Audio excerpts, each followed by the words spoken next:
jamaah, oh jamaah. Alhamdulillah. Alhamdulillahirrabbilalamin. Kembali lagi di Islami Twinda buat jamaah Islami Twinda yang dirahmati Allah yang baru bergabung ya.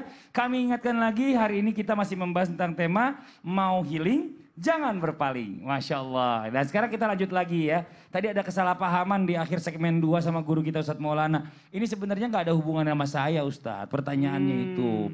Ini pertanyaannya kita bicara masalah tentang umum. Karena memang ada yang curhat juga. Rasulullah pernah nggak bermasalah dengan keluarga? Nah bagaimana caranya Rasulullah menyelesaikannya? Supaya kita paling nggak kan ada gambaran seandainya terjadi sama kita. Kita bisa seperti Rasulullah mengatasinya gitu loh. Mohon izin menjelaskan Ustadz Maulana.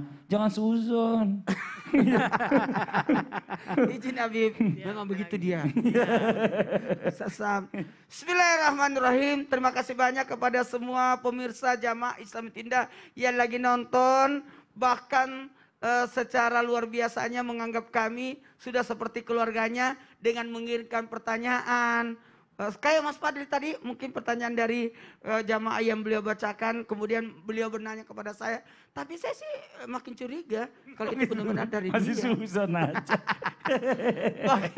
Ada nggak contoh penerapan ibaratnya masalah yang terjadi di zaman Rasulullah atau dalam diri keluarga Rasulullah yang bisa kita jadi teladan? Jelas Rasulullah adalah teladan kita.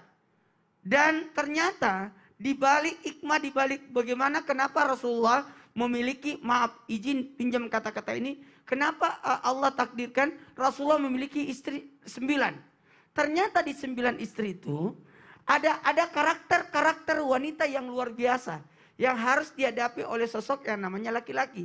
Ada karakter wanita penyabar, ada wanita yang ilmuwan, ada wanita yang ibaratnya pengusaha, ada yang terampil, ada yang cantik, ada yang jadi macam-macam, masing-masing ada.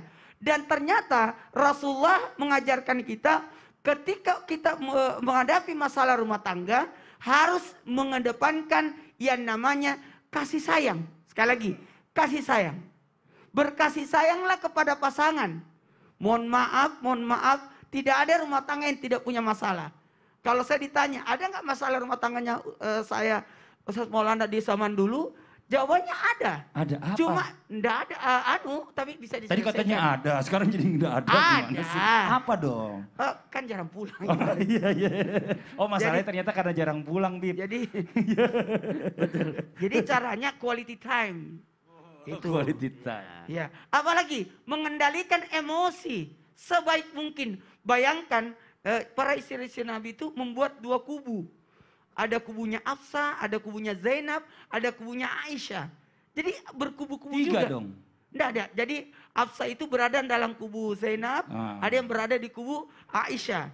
Jadi ada 2 kubu, ada kubu Zainab. Karena Zainab itu merasa saya ini alhamdulillah diibaratkan saya dinikahkan oleh Allah langsung kepada Nabi. Jadi dia merasa sesuatu yang istimewa. Jadi ada ibaratnya luar biasa, mohon maaf. Para istri Nabi itu merasa diri beliau itu adalah spesial. Aku spesial, aku spesial, aku spesial. Jadi semua merasa spesial. Itulah caranya Rasulullah SAW memberikan kasih sayang dan perhatian kepada istri-istri beliau. Apalagi saling memberi nasihat dengan lembut. Kebayang nggak sampai sahabat Nabi yakni Umar bin Khattab, Sayyidina Abu Bakar Siddiq, sampai 2 kasus ini sampai Umar bin Khattab berkata, oh dia panggil Hafsah, kenapa bisa seperti ini? Nah, karena ada yang mengadu masalah perekonomian rumah tangga dan sebagainya. Hebatnya Rasulullah bisa memaafkan satu sama yang lain, saling memaafkan, bahkan saling menyadari hakikat kodrat diri masing-masing. Ada namanya sifat kemanusiaan, sifat manusia, sifat kebutuhan dan sebagainya. Sehingga Nabi mengamankan beliau-beliau tersebut.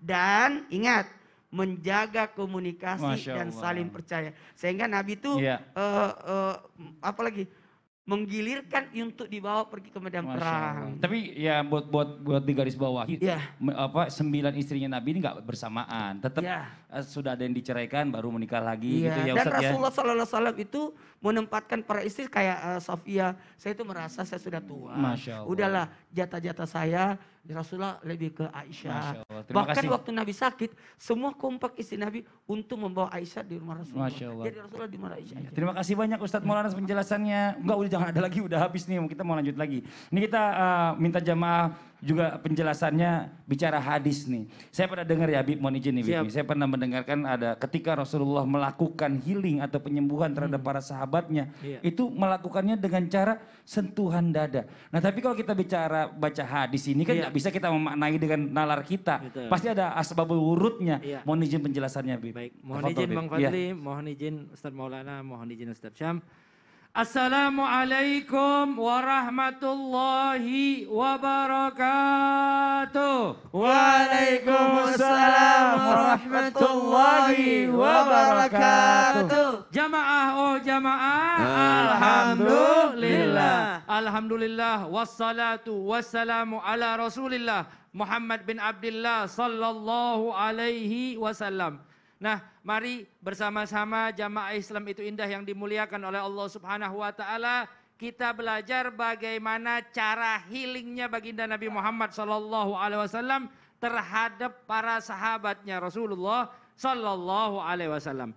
Bahwa dikisahkan di dalam hadis yang diriwayatkan oleh Al-Imam Muslim, seorang sahabat mengadu kepada Nabi Muhammad sallallahu alaihi wasallam mengenai penyakit yang beliau derita sejak beliau masuk Islam.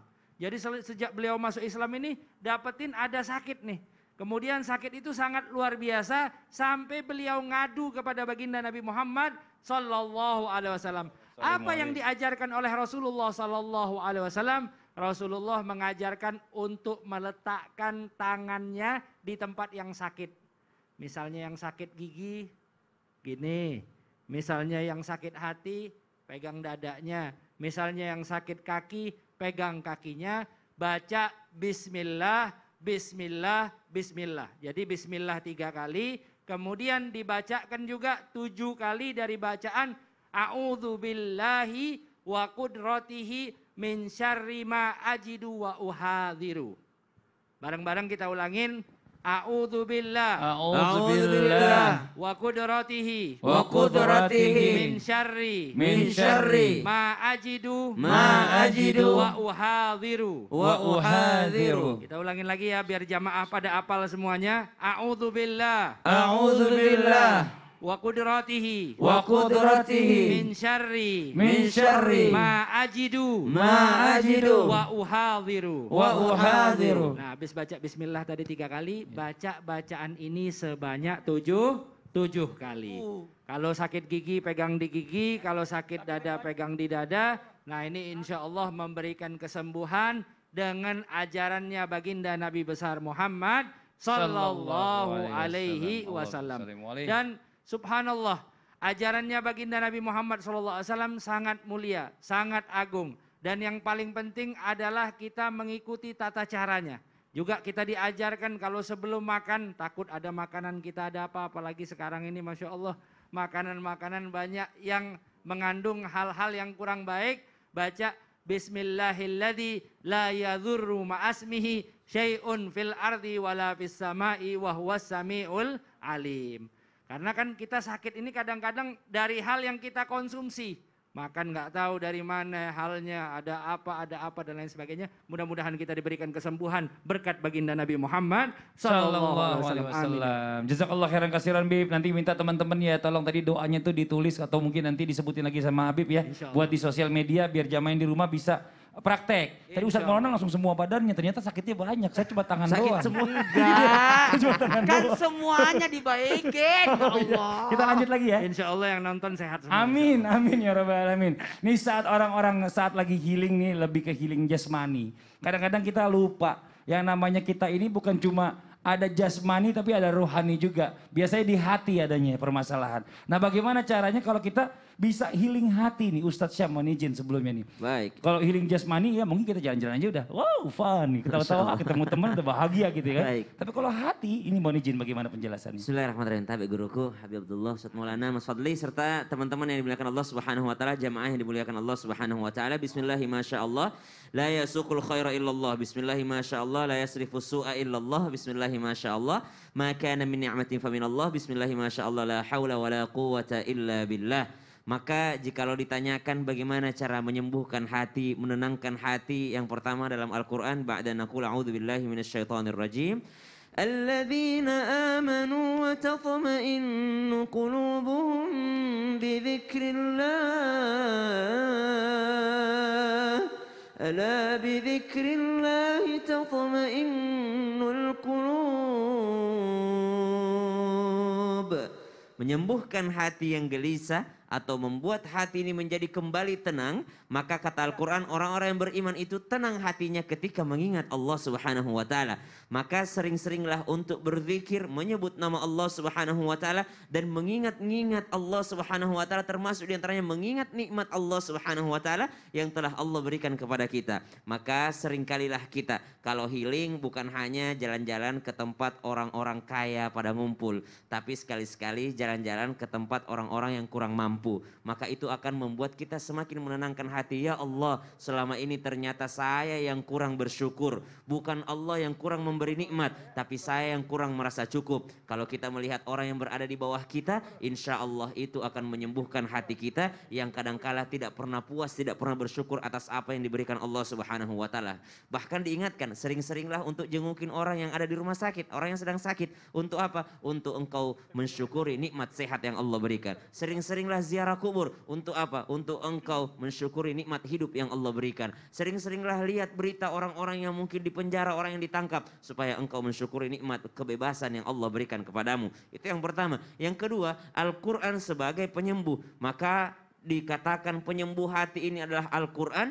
Maka ada surah, yakni contoh misalnya dalam suratul Baqarah, di 2 ayat terakhir, ya, siapa yang membacanya? Amanar Rasul bima unzila ilaihi min rabbih wal mu'minun kullun amana billahi wa malaikatihi wa kutubihi wa rusulihi la nufarriqu baina ahadin min rusulihi wa qalu sami'na wa ata'na ghufranaka rabbana wa ilaikal masir. Sampai akhir surah Al-Baqarah. Siapa yang membacanya di malam hari, Allah akan hindarkan daripada kesusahan. Allah akan hindarkan daripada segala mara bahaya. Dan Allah hindarkan daripada kegelisahan hati. Jadi dibaca 2 akhir surah Al-Baqarah ini, insya Allah menyembuhkan hati kita daripada kegelisahan, kekhawatiran, daripada was-was. Kemudian membaca apa lagi? Perbanyak, yakni obat hati yang sering kita dengarkan lagunya. Sering kita dengarkan syairnya. Yang pertama baca Quran dan maknanya. Kemudian yang kedua sholat malam perpanjanglah. Kemudian perbanyaklah berpuasa. Berkumpullah dengan orang-orang soleh. Zikir malam perpanjanglah. Maka ini semua adalah obat hati yang mana ketika kita mengamalkannya, maka Allah Subhanahu wa taala akan menanamkan ketenangan di dalam hati kita. Menanamkan ketenangan, menghilangkan kegelisahan. Insya Allah menjadi betul-betul menjadi ala bidzikrillahi tatma'innul qulub. Wallahu ta'ala. Jadi zikir salah satunya adalah Betul. bicara healing untuk hati gitu. Betul. Ya. Tapi bagus tuh yang ada obat hati. Nah. Coba ingetin lagi. Nanti semuanya itu bisa buat healing semua. Insya Allah. Masya Allah. Terima kasih banyak Ustadz Syam. Sama-sama, Ustadz. Nah sekarang kita lanjut lagi ya. Buat jamaah Islami Tinda juga masih banyak pertanyaan yang belum kita jawab. Ini kita kembali lagi membacakan pertanyaan di segmen Tanya Dong Ustadz. Kami semua tanya dong Ustaz. Oke, kita masuk ke pertanyaannya ya. Kita masuk ke pertanyaannya, ini dari Raisa Fans. Assalamualaikum warahmatullahi wabarakatuh. Apakah melakukan sholat istiqoroh dapat dibilang melakukan healing? Khususnya jika ingin menyelesaikan, oh bukan yang ini ya, mana lagi nih? Oh masih ada lagi, oh beda, sebentar, itu yang lain lagi. Oh itu buat Ustadz Maulana nanti ya. Yang mana lagi? Oh ini, ini aja saya baca di sini nih. Ya dari @mrsh_2444. Iya, Ustadz saya mau tanya kalau ruqyah itu termasuk cara untuk healing juga nggak sih Ustadz? Saya pengen ruqyah Ustadz, loh kok ruqyah Ustadz? Ya, saya pengen ruqyah Ustadz, tapi teman saya yang udah pernah ruqyah. Lanjut lagi apa itu? Ya udah pernah ruqyah, tadi mana tuh teman saya pernah ruqyah, malah bisa lihat yang aneh-aneh Ustadz. Saya jadi takut. Jadi apa solusinya itu Ustadz? Mohon jawabannya. Ustadz Maulana, apa Ustadz Maulana? Ustadz Habib Abdullah aja deh. Abdullah. Jadi Ustadz Maulana mau yang lain. Ya silakan Habib. Apa tuh Habib? Mohon izin Bang Fadli, mohon izin guru Ustadz Maulana, Ustadz Syam. Assalamualaikum warahmatullahi wabarakatuh. Waalaikumsalam warahmatullahi wabarakatuh. Alhamdulillah wassalatu wassalam ala Rasulillah Muhammad ibni Abdillah sallallahu alaihi wasallam. Ruqyah orang kadang-kadang berpikirnya hanya pada hal-hal yang mistis. Akan tetapi ruqyah sebenarnya bagi pengobatan medis maupun non medis. Jadi kalau kita sakit misalnya waliyadzubillah ada sakit jantung, ada sakit liver, ada sakit gigi, ada sakit apapun, boleh nggak Beb kita minta ruqyah sama Ustadz? Boleh nggak minta ruqyah sama Habib? Boleh. Kenapa? Karena salah satu sarana untuk penyembuhan adalah dengan ruqyah. Dan tidak terkecuali sebagaimana yang ditanyakan oleh penanya yang budiman tadi, bahwa ruqyah kadang-kadang buat hal-hal yang mistis, mohon maaf kayak sihir, kayak pelet dan lain sebagainya, ini bisa dihilangkan dengan ruqyah. Dan Nabi Muhammad SAW pernah kejadian oleh para sahabatnya SAW meruqyah terhadap seseorang. Salah satu trik ruqyah adalah dengan bacaan surat Al-Fatihah. Sebagaimana kita ketahui bahwa sahabat Abu Sa'id Al-Khudri menceritakan kepada Rasulullah SAW, beliau melewati terhadap satu kaum yang mana kepala sukunya ini terkena satu ibaratnya keracunan. Akhirnya apa? Akhirnya disembuhkan dengan bacaan Al-Fatihah. Nabi Muhammad bertanya kepada Abu Sa'id Al-Khudri, bagaimana ma'adraka anha ruqyah? Ma'adraka annaha ruqyah. Apa yang membuatmu sampai engkau tahu itu bahwa itu ruqyah?